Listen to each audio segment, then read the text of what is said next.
Good morning, St. Francis, and good morning, people of God. It is Tuesday, the 17th day of the month of September 2024, Tuesday of the 24th week of the year, the 24th week in Ordinary Time, and today is the 800th anniversary of the Stigmata of our Holy Father Francis of Assisi, celebrated on Franciscan calendars, but ignored in the rest of the calendars that the Church uses. It's kind of sad that it is. But 800 years ago, as we hold on this day, St. Francis on Mount Laverna basically received the markings of Christ's passion on his hands, on his feet, and his side, because of his union with Christ, his desire to be with Christ, and his desire, to live all things as Christ lived them. And so we recall this day 800 years ago, this marvelous anniversary of this moment in the life of Francis and the life of the order. For everybody else, it's just a regular day in Ordinary Time. So unfortunately, it's also St. Robert Bellarmine. He was a Jesuit, but that's okay there, and he was good in the Council of Trent and things like that. But the most important thing is the Stigmata today for that. And so where am I? Well, I am not yet at Wrightsville Beach because all roads were blocked in Brunswick County, which is the county where Southport, North Carolina is, which is where one gets the ferry to go over to Bullhead Island, which is where I did Mass on Sunday, but then couldn't get back on Monday, and so I was stranded because I got off the ferry, which was stupid. I should have stayed on the island. Got off the ferry, but all roads leading out of Southport were blocked by various amounts of rain. Because if you hadn't heard, potential tropical cyclone 8, which is ridiculous. Tropical cyclone 8, it wasn't even given a name. Basically descended upon this part of North Carolina and dumped about 20 inches of water. So standing water everywhere, blocking all kinds of things, roads buckling, all kinds of things like that. Yes, it was a zombie apocalypse of sorts, but my little car right over here was able to withstand it all. So finally, going about 2 hours out of the way with the help of state troopers, I am now back on the road going towards Wrightsville Beach, and hopefully I can attend some of this priest retreat. They do need the prayer books that I have created for them, or else they won't know how to pray, I guess. But I went to a Hardee's to get breakfast because I hadn't eaten since yesterday morning when my good buddy Dubs, as you know from our podcast, the potential to be amazing, made me breakfast. And then because everything was closed in Southport, wasn't able to eat anything until this morning. So happy to be able to do that. So with that all out of the way, hopefully I will be in Wrightsville for tomorrow's reflection and things like that.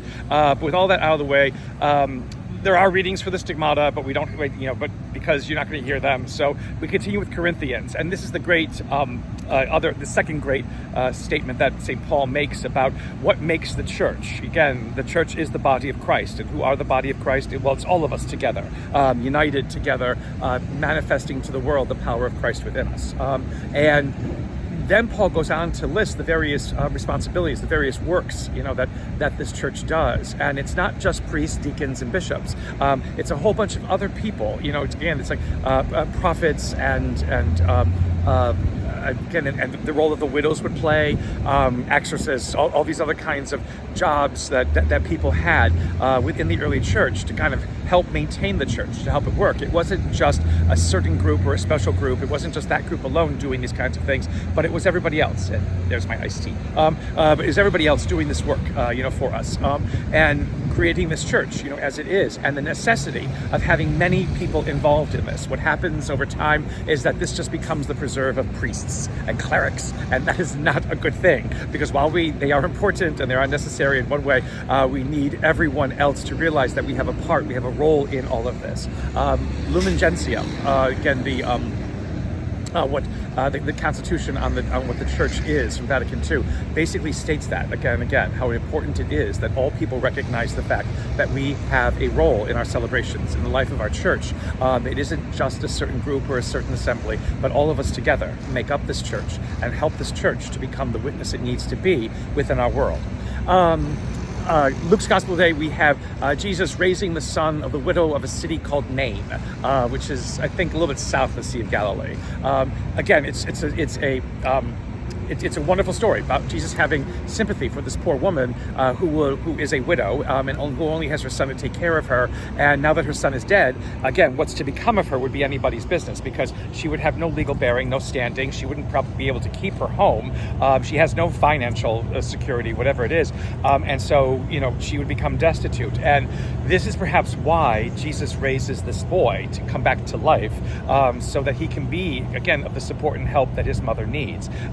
Many other sons perhaps have died, again, around the Sea of Galilee. Jesus doesn't raise any of them, but sees the need of this particular woman and demonstrates his care. Now, could he have raised more than one person? Yes. Could he have brought back, people who were missing, to help other people? Yes.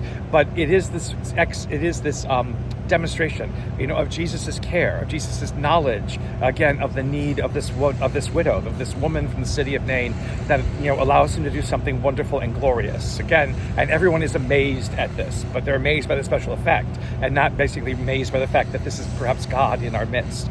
That still needs to go on. But the idea, again, of a God who cares, of a God who looks out for us, of a God who is not indifferent to our needs, is demonstrated once again by this wonderful story of the raising of the son of this widow of Nain. A blessed day, St. Francis and people of God. Keep praying for the priests on the priest retreat because they're doing it, although I'm not there. May the Lord give you his peace.